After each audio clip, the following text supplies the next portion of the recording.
Hello everyone, my name is Harshada and my friend Roshan are here to present a small presentation before you. We are the students of Guru Gobind Singh Polytechnic and we are presenting a small PPT on electrical gas insulated substation. Our subject name is electrical substation practice. Uh, we are the students from third year electrical. So shall we start? So now the Roshan will give you further information about the gas insulated substation. Hello everyone. Now we will be looking into the concerns of gas insulated substation. Firstly, we will look into the introduction of it. Please, next slide, please. Introduction. What is meant by substation? A substation is an assembly of apparatus installed to control transmission and distribution of electric power. Now, let us look into what is gas insulated substation. A gas insulated substation is a high voltage substation in which the major conducting structure are contained within the sealed environment with a dielectric gas known as SF6 gas or sulfur hexafluoride gas as an insulating medium.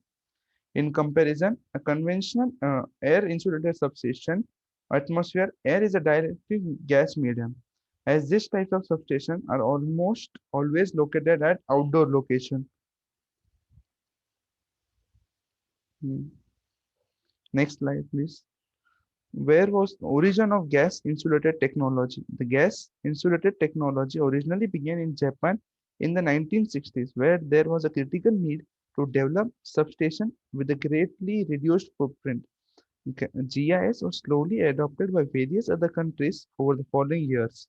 After about 5 years of evaluation and testing, GIS system construction increased to about 20% of new substations in countries with the severe space limitations. For countries with space readily available, the higher cost of GIS relative to AIS has limited its adoption to special needed cases. In the US, only 2 to 5% of new substations are constructed as GIS. Hmm. What are the needs of GIS substations? Non-availability of sufficient space, reduction in length of feeders, the voltage regulation is improved due to the short length of feeder, overcome or decrease the magnitude of limitations of AI site selection. Total space required for GIS is 10% compared to other substations.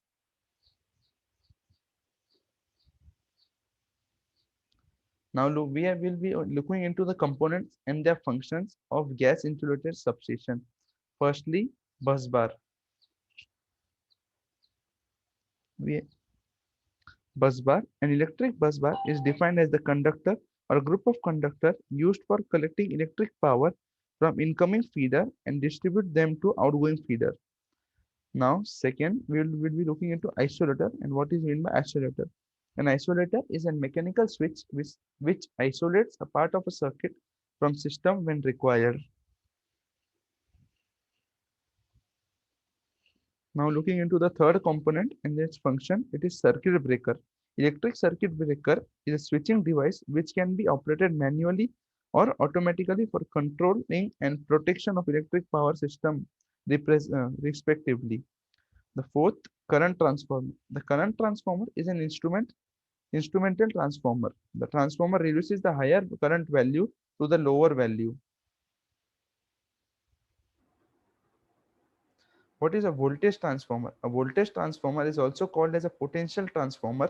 The voltage transformer steps down the voltage earthing switch. It is an protective equipment used after circuit breaker and isolator in order to protect the working personnel and the system from the trap charges and earthing is done.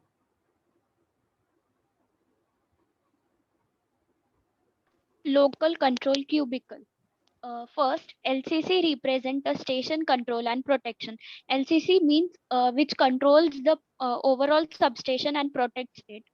Second, it includes control and alarm functions as well as the correct distribution of auxiliary power supply for the relevant GIS. It also includes the GIS includes the various controlling things, and also if something is happened in the substation it will and also it will control the functions of alarm, into the distribution system of the GIS. In general, each cabinet should contain the following equipment for control, indication, and protection of switches, circuit breaker, and associated components. First, one control switch for each three-phase circuit breaker. There should be a one control switch for the three-phase circuit breaker. One open close control switch for each motor grounding switch, one or two LED light emitting diodes, and one green for each circuit breaker, each disconnect and grounding switch. Fourth, control switches for AC and DC supply to each compartment.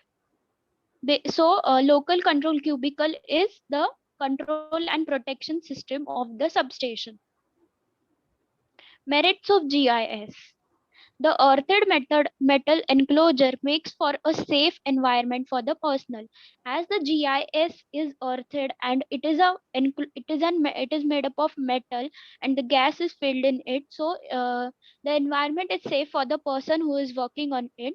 Compartmentalized enclosure of the live parts makes for a very reliable system due to reduced disruption of the insulated system.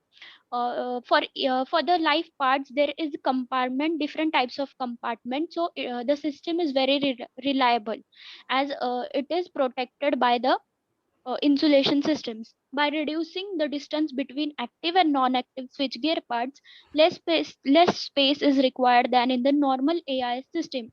The distance is reduced between the switchgears which are active and non-active, and which is GIS require less space, which is as compared to air insulated system.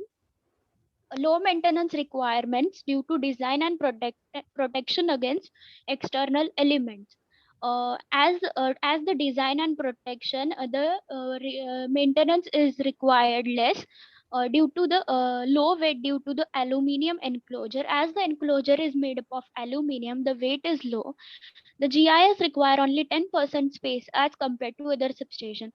As compared to other AIS substations or any other substation, GIS require only 10% space as it is made up of different types of enclosure as a metal enclosure, and the space required is less. Demerits of GIS. The cost is higher as compared to air insulated substation or conventional. The cost rates are higher as comparing to other substation because the SF6 gas is very harmful, so the cost can be, and it has to protect very much, so the cost is also higher. Procurement of SF6 gas and supply of gas to the site is problematic. At site can differ the things, so the supply of gases and transportation is difficult. Normally the type of substations are indoor types and require separate buildings. As the station is indoor and requires a separate building, cleanliness is very important as dust or moisture inside the compartment can cause flashovers due to the moisture or dust particles inside the compartment, which can cause a flashover. When fault occurs internally, the outage period will be very long. The damage effect will also be severe. Applications. First, it is used in large cities and towns. Second, in underground stations. Third, highly polluted and saline environment. Four, substations and power stations located offshore. Five, mountains and valley regions. Ninth, conclusion. Basically, GIS is necessary for extra high voltage and ultra high voltage power. Second, its design is more conservative. Third, gas handling is improved. Fourth, GIS generate no noise and no radio interference, as it is inside a one building and cannot generate, and there is less amount of noise, and there are no radio interference. Future in what future enhancement, what we could use in future, how we can replace the GIS in or make some new technologies in GIS. Use of vacuum circuit breaker cells in the medium high voltage GIS. We should use for future enhancement. We will try to use vacuum circuit breaker in the medium high voltage GIS. Second, replacement of existing AIS by GIS with accelerated, especially near urban centers. By replacing today's air insulated system with GIS system will create a good atmosphere and will be provided with and will be good. Thank you.